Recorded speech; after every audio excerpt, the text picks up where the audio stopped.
Do you remember when you started weightlifting to help you for your sport? Yeah, actually. So I was playing for one team in my area, and then I switched to another team, and that team had access to the weight room at the high school I ended up attending, and that's when I really started my weightlifting career, or habit or hobby or lifestyle choice. It was probably around middle school, I'd say sixth or seventh grade. So I started pretty young.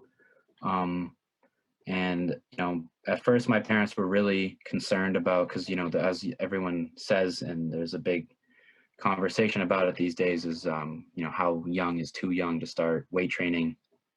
But Yeah, that's one that I hear.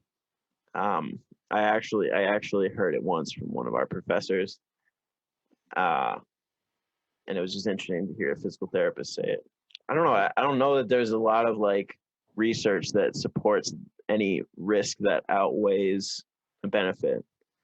Like we can get into all that. I mean, the biggest thing is to make sure that if obviously I'm sure you had people supervising you that knew what they were doing when they were lifting yeah, with you. That's the yeah, biggest thing that's that's important.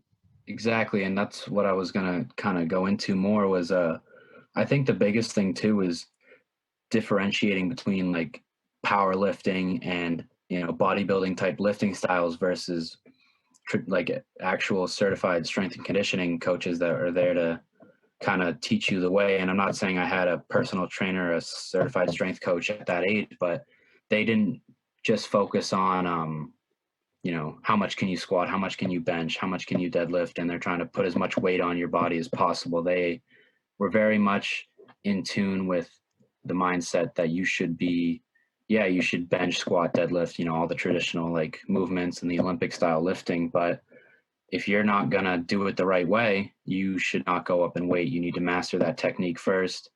And also, you need to, pair that up with working accessory muscles because that'll help you with your bigger lifts and also working on like functional movements. And at that age, I didn't really understand Mm. why they had us do all this stuff, like working with ladders and doing all this stretching. And, when you're a kid, you're like, I just want to lift and then I want to go play football or I want to go play basketball. You think it's kind of boring, but you do it because, I mean, most of the kids do it because, their coach says, well, you need to do this and this is what we're going to do today. But Yeah, they need to be educated, not just to know that all of these things are going to benefit them in their sport. It's going to directly relate to their sport. Like they need to have the stability to be able to do a lot in a state of constant like stress.